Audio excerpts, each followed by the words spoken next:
والصلاة والسلام على حبيبه محمد وآله وأصحابه أجمعين.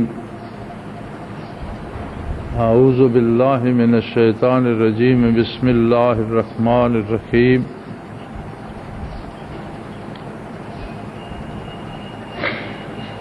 قل لا أملك لنفسي نفعا ولا ضرا إلا ما شاء الله ولو كنت أعلم الغيب لاستكثرت من الخير وما مسني السوء إن أنا إلا نذير وبشير لقوم يؤمنون. اللهم سبحانك لا علم لنا إلا ما علمتنا إنك أنت العليم الحكيم. مولاي صل وسلم دائما أبدا على حبيبك من زانت به الأسر. حضور کی ذات والا صفات کیا ہے؟ آپ کے کمالات کی حد کیا ہے؟ آپ میں کون سے کمالات ہیں؟ فضائل و برکات کیا ہیں؟ اس کا احاطہ کرنا صرف ذات باری کو زیبا ہے. مخلوق سارے علوم کے باوجود اس کا احاطہ نہیں کر سکتی. اس لیے کہا یہ گیا کہ بعد از خدا بزرگ توئی قصہ مختصر، کہ ساری باتوں کی ایک بات ہے کہ آپ خدا نہیں ہیں، لیکن خدا کے بعد آپ کا ثانی کوئی دوسرا نہیں.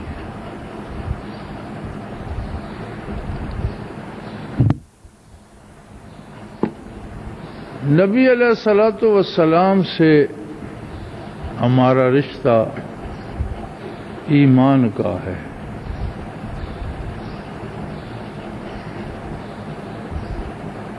صرف برکات کا نہیں ہے. جہاں تک آپ کے وجود باوجود کی برکات کا تعلق ہے تو آپ مبعوث ہوئے رحمت للعالمین. عالمین میں اللہ کی ذات کے علاوہ جو کچھ بھی ہے وہ شامل ہے، اور سب کے لیے رحمت مجسم اللہ کی رحمت ہے محمد الرسول اللہ صلی اللہ علیہ وآلہ وسلم. سورج کی روشنی اور اس کی خصوصیات کیا ہیں؟ اللہ کی رحمت ہے.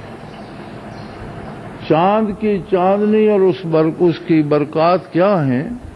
اللہ کی رحمت ہے. عرش عظیم، لو محفوظ، کرسی، یہ سب کیا ہیں؟ اللہ کی رحمت. جنت الفردوس اور اس کے اعلی مدارج، یہ سب کیا ہیں؟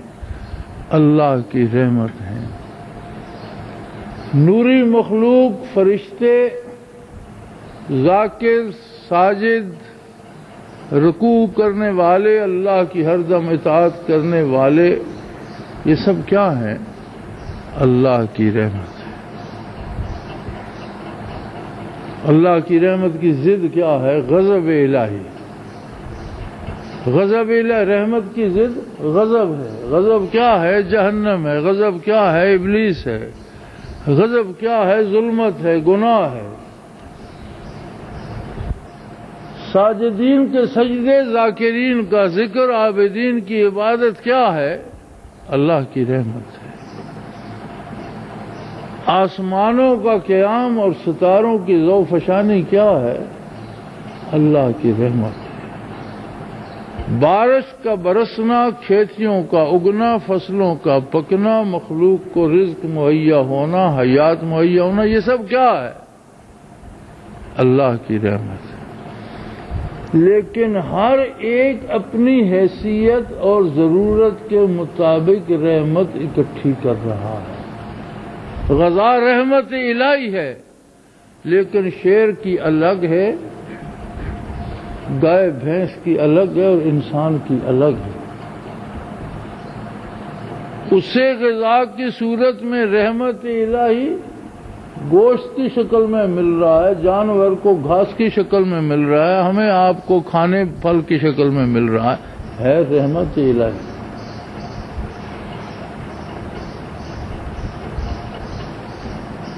کافر بھی رحمت سے محروم نہیں ہے،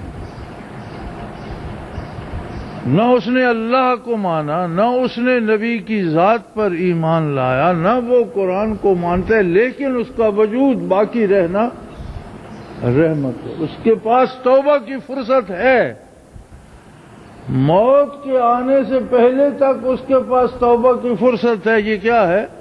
رحمت الہی۔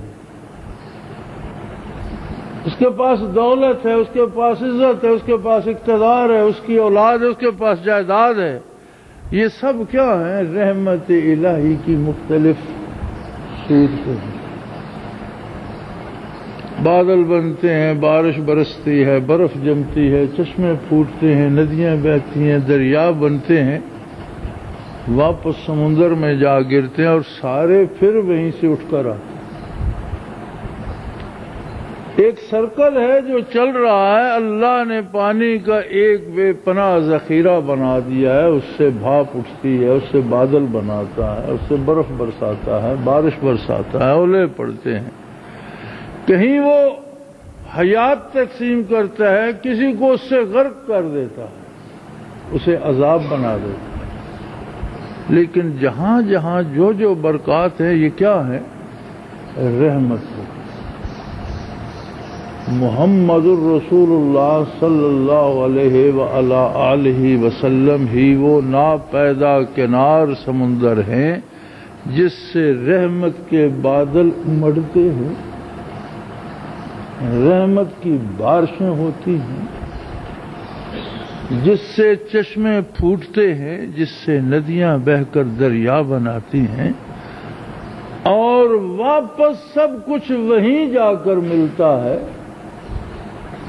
وما ارسلناک الا رحمت للعالمین۔ عرش و کرسی، زمین و آسمانوں، جنت، فرشتوں، جنوں، انسانوں، جانوروں، درندوں، پرندوں، سب کے لیے آپ رحمت ہیں۔ اور ہر ایک متنفس جس نے دنیا میں وجود پایا، خود اس کا وجود پانا رحمت الہی ہے، اور حساب اسی کا ہوگا کہ اس رحمت کو نہیں مانا تو کافر ہو، پھر تمہیں جہنم جانا ہوگا جس نے نہیں مانا، اور جس نے مانا تو صحیح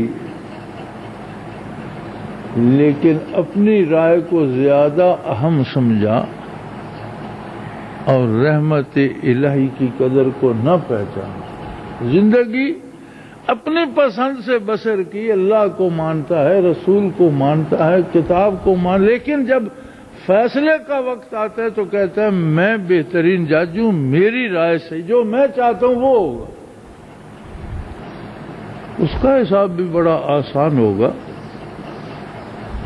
میدان حشر میں ارشاد ہوگا، اعمال نامے تقسیم ہو جائیں گے اور ارشاد ہوگا، قرآن میں موجود ہے، اقرا کتابک، اپنا اعمال نامہ پڑھو، کفا بنفسک الیوم الیک حسیبا، تم اپنے لیے خود ہی بہترین جج ہو۔ اگر تم نے اپنی ذات سرنڈر کر دی، اپنی ذات کی نفی کر دی اور نبی کے فیصلوں پر عمل کیا تو تم نے رحمت عامہ کو خاصہ کو پا لیا، اور اگر تم نے میری رحمت کی نفی کر کے فیصلے اپنے نافذ کیے تو وہ ججمنٹ تمہاری ہے۔ اب رحمت تو تم نے نفی کر دی، باقی کیا بچتا ہے؟ غضب تو بھگتو۔ اللہ کریم فرماتے ہیں کہ میں کسی کو دوزخ میں پھینک کر خوش نہیں ہوں۔ نبی علیہ الصلوۃ والسلام فرماتے ہیں کہ 1000 کافر کو بحالت کفر قتل کر دینا بڑا کام ہے، لیکن کسی ایک کو مسلمان کر لینا اللہ کو اس سے زیادہ پسند ہے۔ کہ اس کے بندوں میں سے 1000 بندہ جہنم میں بھیجا جائے، اس کی بجائے ان 1000 میں سے ایک کو جہنم سے بچا لیا جائے تو یہ پسندیدہ ہے اللہ کریم کے نزدیک۔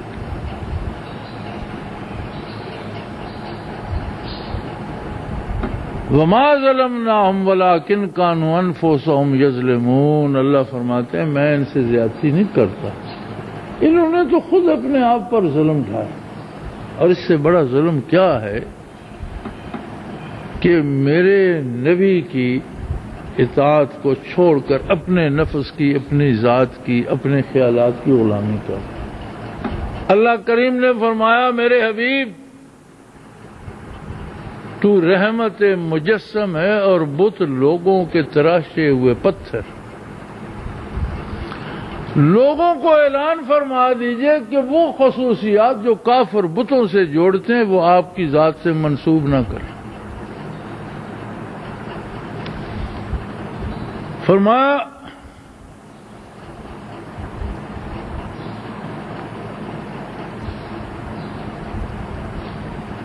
کل میرے حبیب اعلان کر دیجئے، کل کہہ دیجئے، فرما دیجئے لا املک لنفسی نفعا ولا ضرا، میں محمد اللہ کا رسول اپنی ذات کے لیے بھی کسی نفع نقصان کا مالک نہیں۔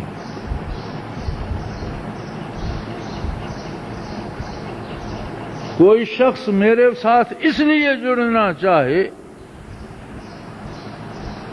کہ اسے اولاد ملے گی، اسے ذاتی منفعت حاصل ہوگی، تو وہ یہ سن لے کہ میں محمد اللہ کا حبیب اپنی ذات کے لیے اپنے نفع نقصان کا مالک نہیں ہوں۔ الا ما شاء اللہ، سوائے اس کے کہ میرا نفع میرا نقصان بھی اللہ کے دست قدرت ہے۔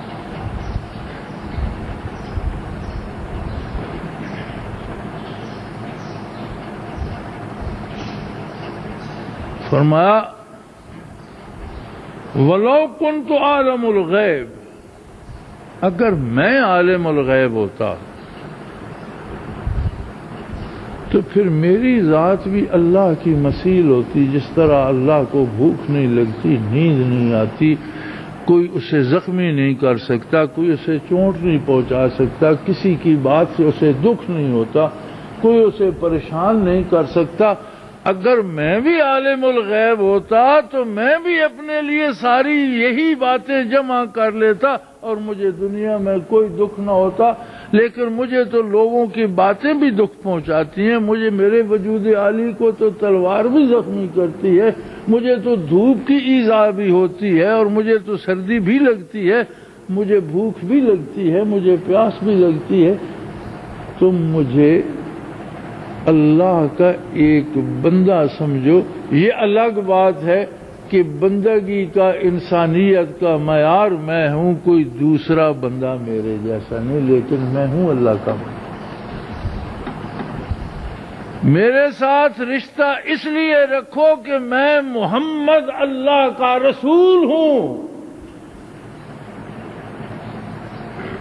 اب تمہیں اس ضمن میں اللہ کی طرف سے برکات ملیں تو وہ رشتے کی شرط نہیں ہے، اور یہی رشتہ تصوف میں شیخ کے ساتھ ہوتا ہے۔ اگر کوئی یہ رشتہ رکھے کہ اس سلسلے میں آ کر مجھے اولاد ملے گی، نوکریاں ملیں گی، یہ ملیں گی، تو اس سلسلے سے مستفید نہیں ہوتا۔ لیکن ہوتا یہ ہے کہ رشتہ تو محبت اور ایمان کا ہوتا ہے، ضمنی طور پر یہ ساری برکات ملتی رہتی ہیں، لیکن یہ برکات رشتے کی شرط نہیں بنتی، بلکہ کبھی یہ ساری قربان کرنا پڑتی۔ سب سے پہلے جنہوں نے رشتہ جوڑا انہوں نے تو اولادیں قربان کی، آرام قربان کیے، گھر قربان کیے، جانیں نچھاور کر دی۔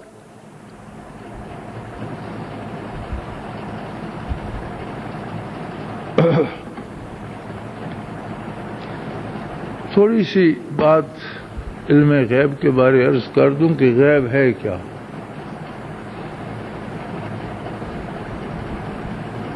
اس کا ترجمہ عربی میں کرتے ہیں ما غاب عن الحواس، یعنی جو ذرائع علم ہیں ان سے جو چیز غائب ہو۔ آپ دیکھ کر جان لیتے ہیں کوئی بات، یہ علم غیب نہیں ہے۔ کوئی ہمیں بتا دیتا ہے کہ فلاں جگہ بارش ہوئی ہے تو ہم کہتے ہیں فلاں جگہ بارش ہوئی، یہ علم غیب نہیں، ہمارے حواس کے ذریعے ہم تک پہنچی نا۔ ٹیلی فون کے ذریعے پتہ چل جاتا ہے، کوئی بات ہم ٹیلی ویژن پہ دیکھ لیتے ہیں تو دنیا کے دوسرے گوشے کی ہوتی ہے، دوسروں کو بتاتے ہیں فلاں ملک میں یہ ہوا ہے، لیکن یہ علم غیب نہیں۔ اسی طرح جو باتیں انبیاء علیہ الصلوۃ والسلام کو اللہ کریم بتا دیتے ہیں بذریعہ وحی، بذریعہ کشف، بذریعہ الہام، وہ علم غیب نہیں رہتی، وہ اطلاع عن الغیب ہو جاتی۔ دنیا کے لیے تو وہ چیزیں غیب ہیں، لیکن نبی کو ان پر اطلاع کر دی۔ سب سے بڑا غیب ہے اللہ کی ذات جو ہر جگہ موجود ہے اور کوئی اسے دیکھ نہیں سکتا۔ سب سے بڑا غیب ہے اللہ کی بات جسے بجز نبی کوئی سن نہیں سکتا، لیکن نبی نے اللہ کو دیکھا بھی، اللہ کی بات بھی سنی۔ یہ علم غیب نہیں ہے، اللہ نے بتا دیا، دکھا دیا، نبی کو غیب پر مطلع کر دیا، اطلاع کر دی۔ ما کان اللہ لیطلعکم علی الغیب، ہر ایک کا منہ ایسا نہیں ہے کہ اللہ اسے غیب پر مطلع کر دے۔ کرتا ہے اپنے بندوں کو، اپنے نبیوں کو، اپنے رسولوں کو، اور سب سے زیادہ اطلاع علی الغیب جو دی وہ محمد رسول اللہ۔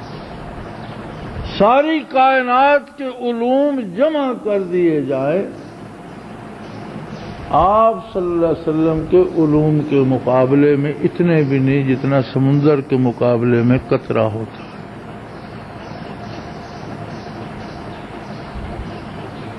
لیکن یہ علم غیب نہیں ہے،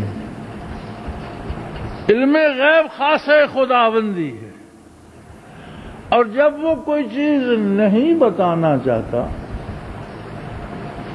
تو کمال ہے اس کا۔ ابراہیم علیہ السلام نے دعا کی، یا اللہ یہ حشر کو گلے سڑے وجود کیسے زندہ ہوں گے؟ قرآن میں موجود ہے۔ فرمایا ابراہیم تجھے اس میں شبہ ہے؟ فرمایا لا حول ولا قوت الا باللہ، یا اللہ میں تیرا نبی، تیرا خلیل ہوں، شبہ نہیں ہے۔ میں چاہتا ہوں کہ یہ کیسے ہوں گے، میں دیکھوں، بات بڑی عجیب ہے، ہوگی، میرا ایمان ہے، لیکن مجھے دکھا دے ہوگی کیسے۔ فرمایا 4 پرندے مختلف نسلوں کے لے لو، انہیں ذبح کرو، ان کے قیمہ کر دو، انہیں کوٹ کر بالکل ایک یکجا کر دو، اور دور دور پہاڑوں پر وہ جو مکسچر ہے گوشت کا وہ پھینک دو، پھر ان کے سر اپنے ہاتھ میں رکھ کر ایک ایک کو بلاؤ، میں تمہیں تماشا دکھاؤں قیامت کو لوگ کس طرح زندہ ہوں۔ تو ایک کی وہ سری پکڑ کر بلاتے تھے، کوئی ریزہ اس پہاڑ سے آ رہا ہے، کوئی ریزہ ادھر سے آ رہا ہے، کوئی قطرے قطرے ریزے ریزے جمع ہو کر پرندہ زندہ ہو گیا۔ دوسرے کو بلایا، وہی تماشا، تیسرے کو۔ فرمایا اللہ تو قادر ہے۔ فرمایا وَكَذَلِكَ نُرِي إِبْرَاهِيمَ مَلَكُوتَ السَّمَاوَاتِ وَالْأَرْضِ، میں نے آسمانوں اور زمینوں کی سلطنتیں کھول کر ابراہیم کے سامنے رکھ کر اسے دکھا دی۔ نُری، رویت کہتے ہیں دیکھنے کو، میں نے دکھا دی ابراہیم علیہ السلام کو۔ اب بات آ گئی بیٹے کی قربانی کی۔ بیٹا بھی نبی ہے، باپ بھی نبی ہے، اور دونوں اولو العزم رسول ہیں۔ نہ باپ کو پتا ہے کہ بیٹا بچ جائے گا، نہ بیٹے کو پتا ہے میں بچ جاؤں گا۔ اگر پتہ ہوتا اسماعیل علیہ السلام کو تو گردن تو دمبے کی کٹے گی، میں بچ جاؤں گا، پتہ ہوتا ابراہیم علیہ السلام کو کہ ذبح تو دمبے ہونا ہے، اس نے تو بچ جانا ہے، تو قربانی چیمانی دا۔ جسے زمین و آسمان کی بادشاہتیں کھول کر دکھا دیں، اسے اگر نہ بتانا چاہا تو یہ نہیں بتایا کہ تیرا بیٹا ذبح نہیں ہو، فرمایا بیٹے کو ذبح کرو میرے راستے، اور بیٹا بھی تیار ہو گیا۔ آپ نے آنکھوں پہ پٹی باندھ لی چشمہ مبارک پر کہ کہیں محبت پدری سے ہاتھ لرز نہ جائے۔ ابراہیم علیہ السلام کو تلقین کی تو انہوں نے فرمایا کہ آپ مجھے بھی صبر والا پائیں گے، ستجدنی انشاءاللہ من الصابرین، میں بھی اللہ کا نبی آپ کا بیٹا ہوں، آپ میری چیخ پکار نہیں سنیں گے۔ ابراہیم علیہ السلام نے چھری چلائی تو سمجھا اسماعیل علیہ السلام کی گردن کاٹ رہا ہوں، خون ان کا بہ رہا ہے، چشمے خون کے ابل رہے ہیں۔ لاشا تڑپ کر ٹھنڈا ہو گیا تو آپ نے آنکھوں سے پٹی اتاری تو دیکھا تو دمبا ذبح ہوا پڑا ہے، اسماعیل کھڑا مسکرا، پریشان ہو گئے۔ آواز آئی قد صدقت الرؤیا، تو نے وہی جو حکم میں نے دیا تھا تو نے سچ کر دیا، یہ میری مرضی کہ میں نے اسماعیل کی جگہ دمبا جنت سے بھیج کے ذبح کرا دیا۔ اب ایمانداری سے سوچو کہ جس ابراہیم کے سامنے زمین و آسمان کی بادشاہتیں کھول کر رکھ دیں، اگر اس میں یہ بات بھی ہوتی کہ انہیں پتہ ہوتا کہ اسماعیل نے ذبح نہیں ہونا تو پھر یہ قربانی نہیں، پھر تو یہ ڈرامہ ہوا۔ اور دونوں اولو العزم رسول ڈرامہ نہیں کر رہے، صدق دل سے قربانی کر رہے۔ یہ ہوتا ہے غیب، ہر چیز وہ جانتا ہے بغیر کسی ذریعے، بغیر کسی کے بتائے کے، اور اس کے بندے وہ جانتے ہیں جو وہ بتا دیتا ہے۔ وہ ہوتی ہے اطلاع عن الغیب، اور جو رب جانتا ہے وہ ہوتا ہے علم غیب۔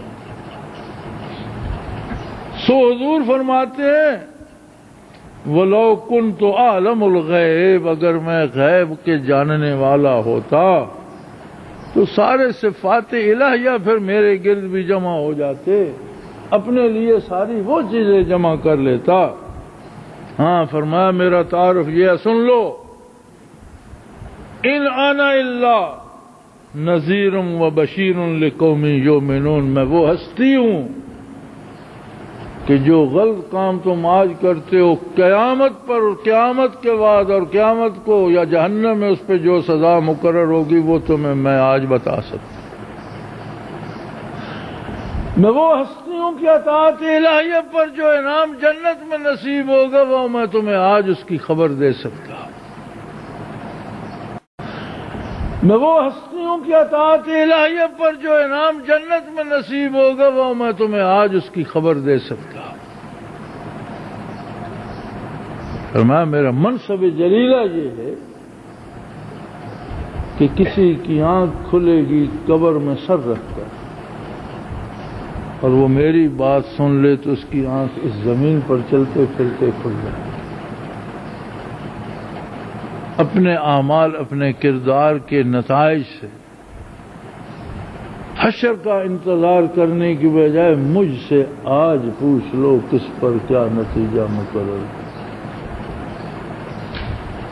حضرات گرامی، عظمت رسالت کیا ہے؟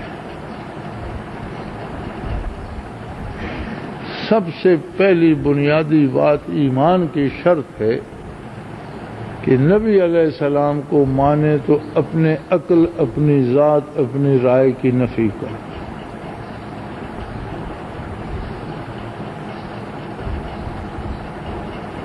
اپنے کردار میں، اپنے معاملات میں، اپنے تعلقات میں اپنے نفع میں اپنے نقصان میں یاد رکھو جسے اللہ بچانا چاہے اسے دنیا کی کوئی طاقت فنا نہیں کر سکتی، اور جسے وہ نقصان پہنچانا چاہے اسے دنیا کی کوئی طاقت بچا نہیں سکتی، جسے وہ مالدار بنانا چاہے اس سے کوئی مال چھین نہیں سکتا، اور جس پر مفلسی مسلط کر دے اس سے کوئی بچا نہیں سکتا۔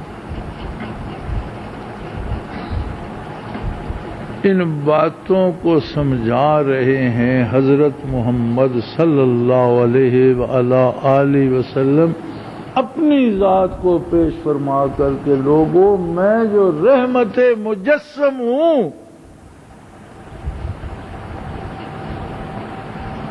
نفع و نقصان کا مالک میرا بھی وہی رب العالمین ہے اور تیرا بھی وہی رب العالمین ہے۔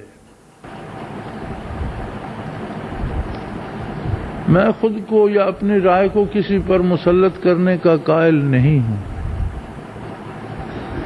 اگر میں غلط ہوں تو خدا کا کوئی بندہ مجھے ہی سمجھا دے۔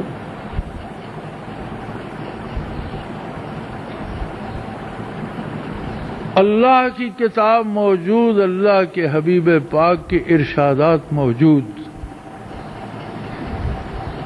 محبت تجارت نہیں ہوتی، محبت نام ہی ایثار اور قربانی کا ہے۔ محبوب سے وصول نہیں کیا جاتا، محبوب کو کچھ پیش کیا جاتا۔ یہ وصولیاں باطل مذاہب کی بنیاد ہیں۔ کالی ماتا کو تب مانیں گے کہ ہمارے دشمنوں کو تباہ کر دیں، فلاں دیوی کو تب مانیں گے کہ ہماری گھر دولت سے بھر دے۔ کیا اسی انداز میں ہم نے محمد الرسول اللہ کو ماننا ہے؟ تو ہم نے رسول مانا یا تکذیب کر دی رسالت کی؟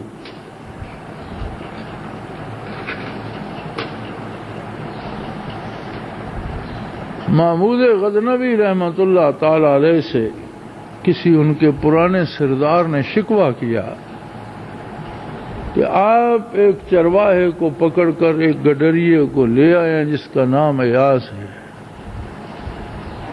اور آپ کے دربار میں وہ ہم غلاموں سے زیادہ قریب تر ہے جن کی کئی نسلیں آپ کی اور آپ کے باپ کی خدمت میں گزر گئیں، اور ہمارے باپ دادا میدان کارزار میں رہے اور ہماری ساری عمر گھوڑے کی پشت پر گزر گئی۔ ہماری دانش و بینش کو آپ اس چرواہے کی رائے سے پرکھنا شروع کر دیتے ہیں۔ جب ہم بات ختم کرتے ہیں تو آپ کہتے ہیں ایاز تمہاری رائے کیا ہے؟ اس کی کرسی تخت سلطانی کے ساتھ ہوتی ہے اور ہم اس سے 10 گز ہٹ کر بیٹھے ہوتے ہیں۔ تو یہ انصاف کے قریب نہیں ہے۔ سلطان خاموش ہو گیا، اور چونکہ فتح سے لوٹے تھے، جنگ سے لوٹے تھے اور فتح ہوئی تھی، تو سلطان نے فرمایا کہ فتح کا جشن منایا جائے گا، اور جن جرنیلوں، جن سالاروں اور جن لوگوں نے کارہائے نمایاں انجام دیے انہیں انعامات سے نوازا جائے گا۔ جشن کا اہتمام ہو گیا، بہت بڑے ہال میں کہیں ہیرے جواہرات، کہیں اسلحہ، تلواریں، نیزے، زریں، کہیں قیمتی گھوڑے،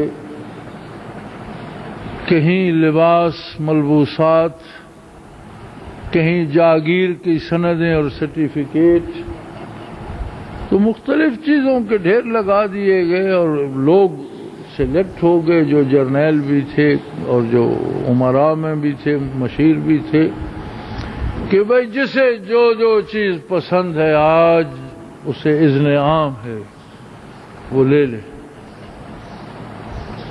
تو ہر ایک نے اپنی پسند، کسی نے جاگیر کی طرف، کسی نے اسلحہ کی طرف، کسی نے گھوڑوں کی طرف، کسی نے زر و جواہر کی طرف رخ کیا۔ جو جو چیز چاہیے اس کے سٹال پر، اس کے بکس پر ہاتھ رکھ دو، وہ تمہارے گھر پہنچ جائے گی۔ سوائے ایاز کے سب نے کسی نہ کسی نعمت پر ہاتھ رکھ دیا، اور ایاز اپنی کرسی سے اٹھا تو اس نے سلطان کے کندھے پر جا کر ہاتھ رکھا۔ انہوں نے پوچھا ایاز یہ کیا کرتے؟ اس نے کہا جی مجھے سلطان چاہیے۔ اس نے اس امیر کو بلا کر کہا کہ تم میں اور اس گڈریے میں یہی فرق ہے کہ تم میرے دست و بازو ہو، لیکن تمہاری منتہائے منزل مال و زر اور جائیداد اور دولت، اور یہ تمہاری طرح تلوار کا دھنی نہیں ہے، لیکن اس کی جاگیر میں ہوں۔ اب اندازہ کرو، جس نے بادشاہ کا ہاتھ پکڑ لیا اس کی تو ساری سلطنت ہوگی، اور وہ کیا چاہتا؟ محمد الرسول اللہ صلی اللہ علیہ وسلم وہ ہستی ہیں کہ کوئی کفر سے ایمان میں داخل ہو تو اس کو اللہ کے دستے قدرت کو پکڑا دیتے ہیں کہ یہ آپ کا بندہ اور یہ تمہارا پروردگار۔ اب اس کے بعد اسے کیا چاہیے؟ باقی کیا بچتا ہے؟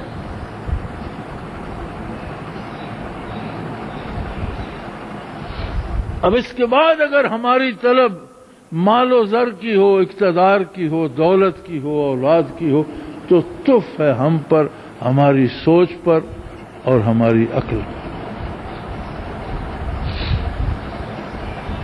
جہاں تک آپ کے ذکر پاک کا تعلق ہے، اس کے لیے ربیع الاول مختص نہیں ہے اور نہ 12 ربیع الاول مختص ہے۔ ذکر رسول نماز میں جب نماز فرض ہے تو اس میں درود اور تحیات اور سلام محمد رسول اللہ پر بھی فرض ہے۔ چھوڑ جاؤ گے تو نماز پوری نہیں ہوگی۔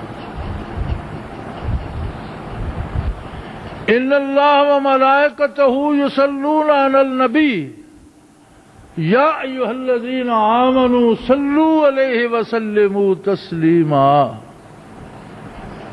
اسے درود کیوں کہتے ہیں؟ اس کا مادہ ہے درہ یدرو۔ درہ کا معنی ہوتا ہے جاری رہنے والی چیز، نہ ختم ہونے والا کام، مسلسل چلتے جاری رہنے والا کام۔ جس طرح دریا بہتا رہتا ہے، جس طرح چشمہ بہتا رہتا ہے، اسے کہتے ہیں۔ اس طرح سورج کی روشنی آتی رہتی ہے دن کو، تو درود اسے اس لیے کہتے ہیں کہ کوئی لمحہ ایسا نہیں ہے جب درود نہ پڑھا جا رہا، ہمیشہ ہونے والا کام۔ اس لیے انسان سارے بھی غافل ہو جائے تو ان اللہ و ملائکتہ، اللہ خود مسلسل رحمتیں بھیجتا ہے، اللہ کے سارے فرشتے درود پڑھتے ہیں۔ ارے پتھر درود پڑھتے ہیں، درخت درود پڑھتے ہیں، اور ثابت ہے سیرت طیبہ سے کہ آپ مبعوث نہیں ہوئے تھے تو بھی جس سمجھ نکل جاتے، پتھر سلام پڑھتے تھے، درخت سلام پڑھتے تھے۔ اس کے لیے نہ مہینے کی قید ہے، نہ دن کی، نہ گھڑی کی، یہ رات دن کرنے والا کام ہے۔ سیرت طیبہ بیان ہو، فضائل و برکات بیان ہو، تعارف رسول، معرفت رسول تقسیم ہوتی تو مساجد میں گولیاں چلتی۔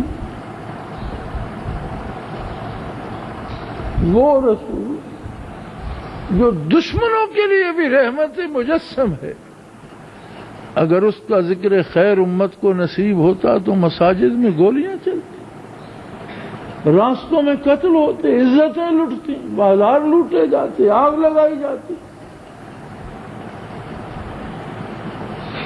ہم نے اپنے رسول، اپنے حبیب کی معرفت کھو دی۔ ارے اپنے آپ کو ٹٹولو، تمہارے پاس وہاں قربان کرنے کو کچھ ہے کوئی بیٹا جسے آپ کے نام پہ ذبح کرا سکے؟ ہے کوئی پیسہ تمہاری کمائی میں اس قابل کہ سے محمد رسول اللہ کے دین پہ خرچ کر سکو؟ ہے کوئی بات تمہارے سینے میں جو تمہاری زبان پہ آئے تو دین رسول کی بہتری ہو؟ کوئی ہے تمہارے وجود میں یہ جرت کہ تیر تو آئے محمد الرسول اللہ کی طرف اور تم اپنے سینے پہ روکو؟ احد میں مشرکین مکہ نے اپنے تیر اندازوں کو ایک خاص سمت پر لے جا کر چاہا کہ یک بارگی تیروں کی بوچھاڑ محمد الرسول اللہ پہ کی جائے، آپ کی ذات اقدس نشانہ ہو۔ ایک صحابی جو تاڑ رہے تھے دیکھ گئے اور بھاگے۔ اب چاہیے تو یہ تھا کہ حضور کے سامنے کھڑے ہو جاتے، نہیں، آپ کے سامنے کھڑا ہونا گستاخی ہے۔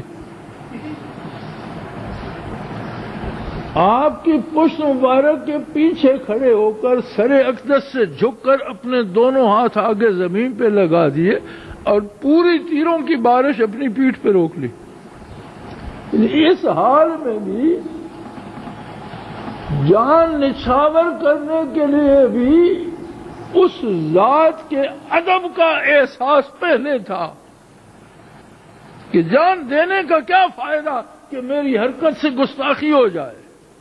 اور یہ بات یاد رکھو، یہ دین انشاءاللہ العزیز مٹے گا نہیں، قیامت تک قائم رہے گا۔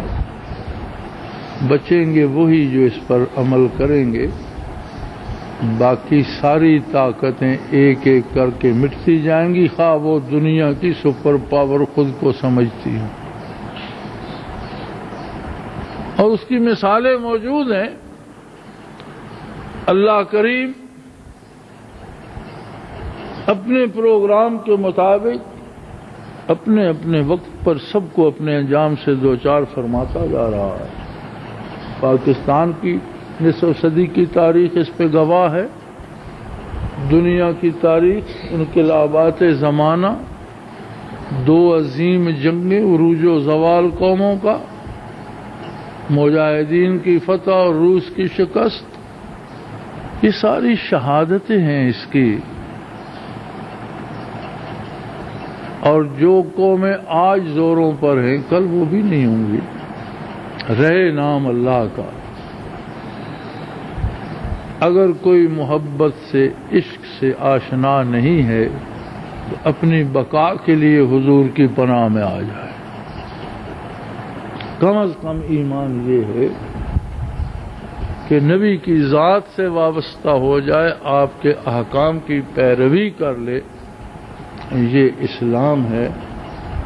اور حضور کی برکات نہ کسی مہینے میں مقید ہیں اور نہ کسی دن میں۔ آپ کا ذکر خیر ہر آن کرو، ہر گھڑی کرو، ہر جگہ کرو، مساجد میں کرو، گھروں میں کرو، گلیوں بازاروں دکانوں پہ کرو، جتنا چاہو اور جب چاہو کرو، ورنہ چلتے پھرتے اٹھتے بیٹھتے درود پڑھتے رہو۔ یہی منشاء باری ہے اور یہی جائے پناہ ہے۔ لیکن خدا کے لیے حضور کی نافرمانی کر کے اسے دین کا نام نہ دو۔ آخر دعوانا الحمدللہ رب العالمین۔